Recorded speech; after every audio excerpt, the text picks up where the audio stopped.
seguindo nas vibrações de amor, de tranquilidade que essa casa nos oferece. Vamos pedir que a espiritualidade nos auxilie, nos intua no nosso estudo de hoje. Que Jesus nos ilumine, que assim seja. O nosso estudo de hoje está baseado no item 28 do capítulo 5, Bem-aventurados os aflitos. Então, nós vamos refletir sobre esse item do Evangelho, um tema bem forte que nos questiona. Todos nós já tivemos a oportunidade de vermos o sofrimento de algum irmão nosso.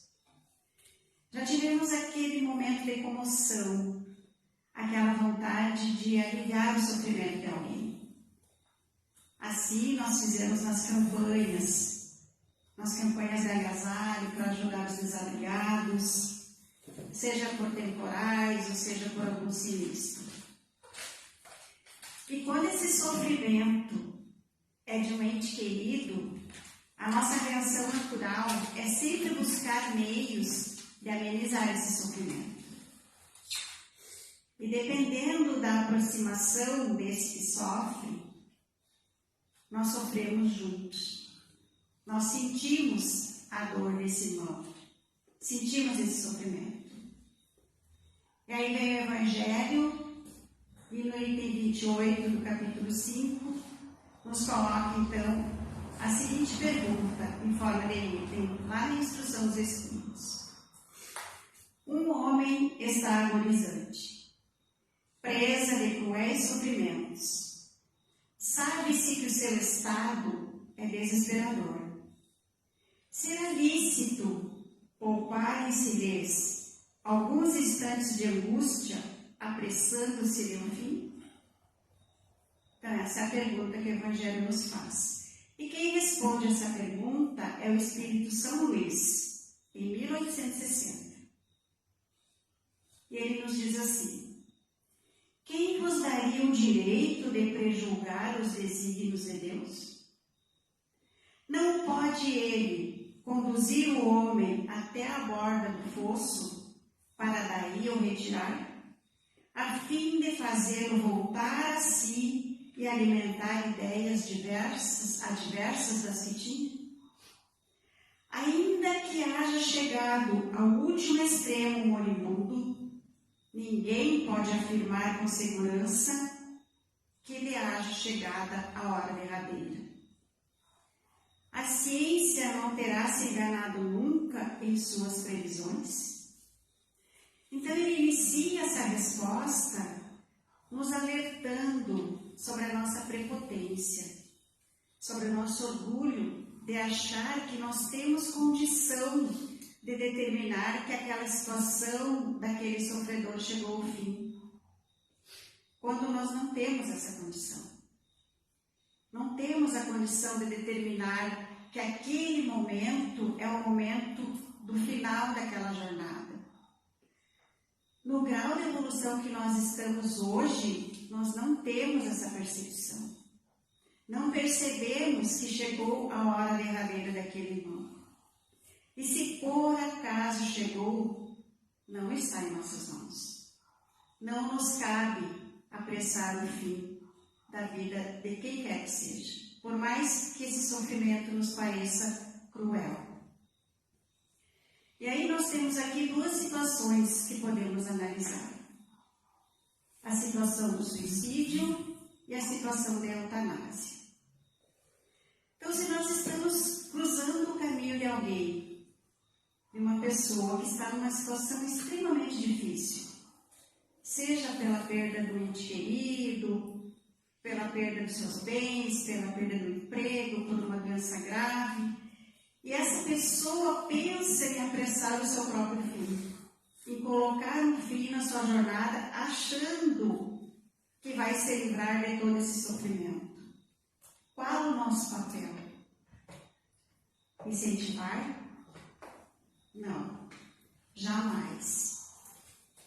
Jamais podemos induzir alguém a apressar o seu próprio fim, na ilusão de que ele vai terminar o seu sofrimento. Porque nós sabemos que não vai terminar o sofrimento. Porque termina apenas a vida do corpo físico. O espírito segue. O espírito é imortal.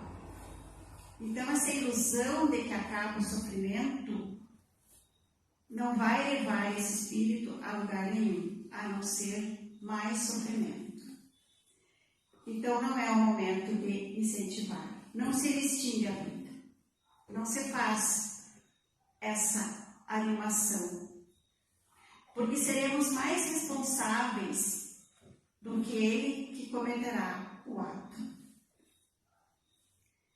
No caso de eutanásia, a pessoa está sofrendo sem possibilidade de cura, segundo a ciência. Aí nós vamos achar que chegou o seu final da sua jornada, e vamos pedir que desligue os aparelhos? Ou vamos pedir aos médicos que, através do medicamento, lhe extinga a vida? Não. Não nos cabe essa decisão. Não é lícito que façamos isso. Porque lá no Evangelho, como nós lemos na resposta, São Luís nos diz assim: não pode ele, Deus, conduzir o homem até a borda do fosso para daí o retirar, a fim de fazê-lo voltar a si e alimentar ideias adversas da que tinha?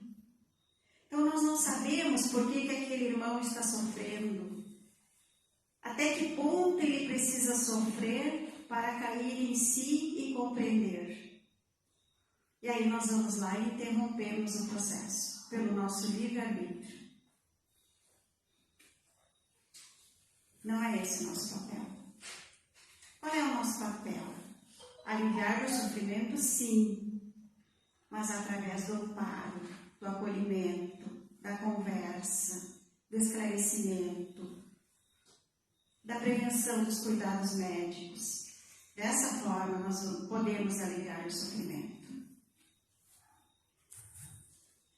Nós precisamos ter o entendimento e a certeza de que Deus é bom e justo.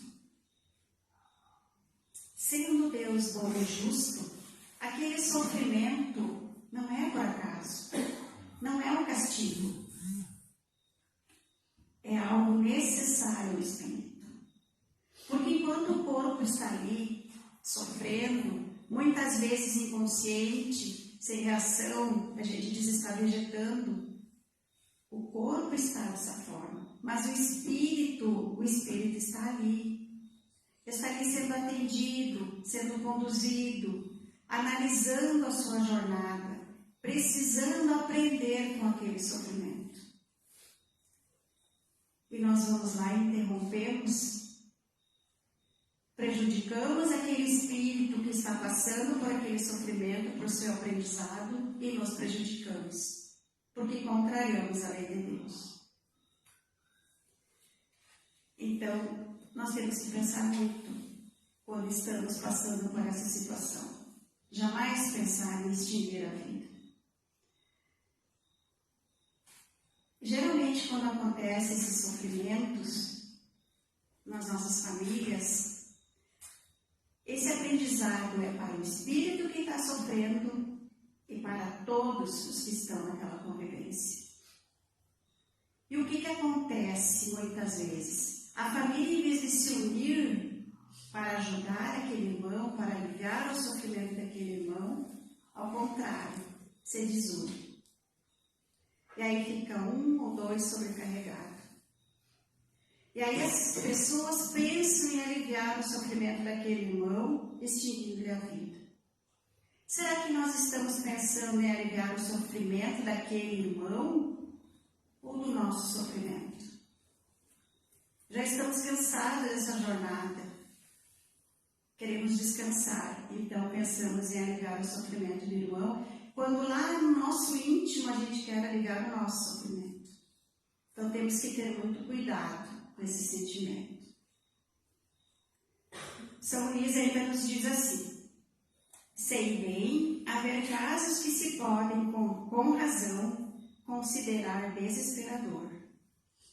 Mas se não há nenhuma esperança fundada de um progresso definitivo à vida e à saúde, existe a possibilidade atestada por inúmeros exemplos de o doente, no momento mesmo de exalar o último suspiro, reanimar-se e recobrar por alguns instantes a faculdade. Pois bem, essa hora de graça que lhe é concedida pode ser de grande importância. Desconheceis as reflexões que seu espírito poderá fazer nas convulsões da agonia, e quantos tormentos lhe pode poupar um relâmpago de arrependimento. Quando nós lemos lá no livro O Céu e o Inferno, os relatos dos espíritos desencarnados que vêm contar as suas experiências, vários espíritos relatam que no momento final das suas vidas, naquele momento do último suspiro, eles reconhecem os seus erros, eles tomam consciência de toda a sua jornada, se arrependem, pedem ajuda e são imediatamente atendidos.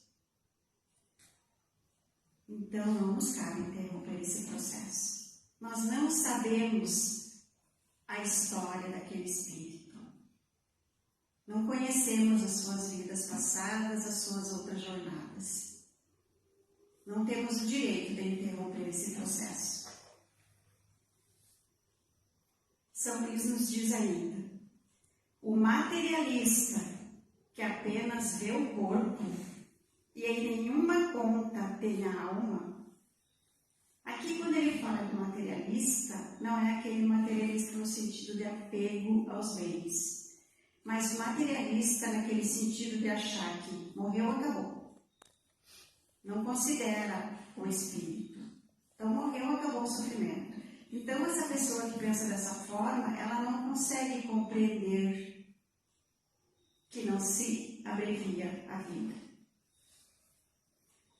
O espírita, porém, que já sabe o que se passa no além-túmulo, conhece o valor do último pensamento.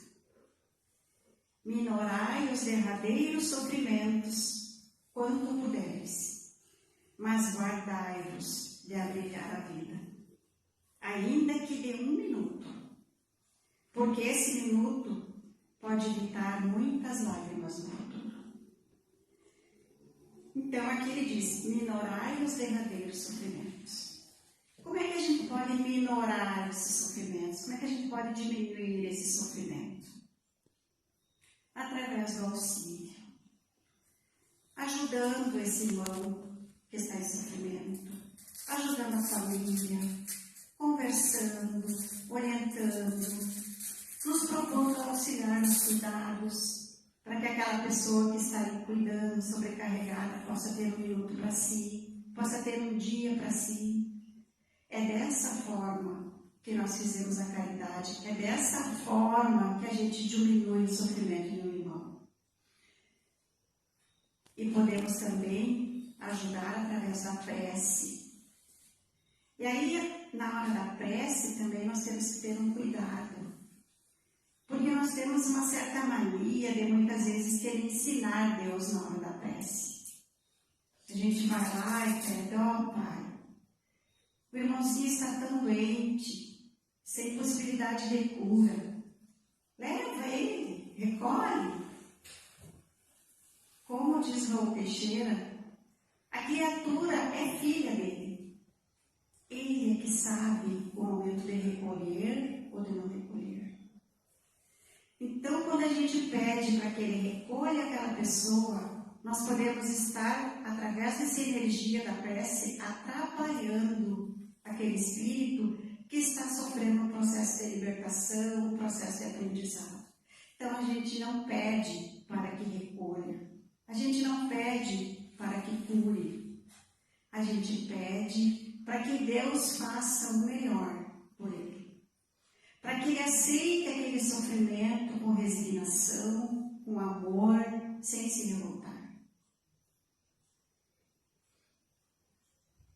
Então, é dessa forma, sempre baseado no amor pela vida, no amor pelo irmão, compreendendo que Deus é sempre bom e justo e que o sofrimento é aquele remédio amargo que nós precisamos tomar para a nossa cura, para a nossa depuração. Pensando sempre no valor da vida, na gratidão pela vida. Que Jesus nos ilumine sempre a olhar para o outro com respeito e com muito amor. Que assim seja.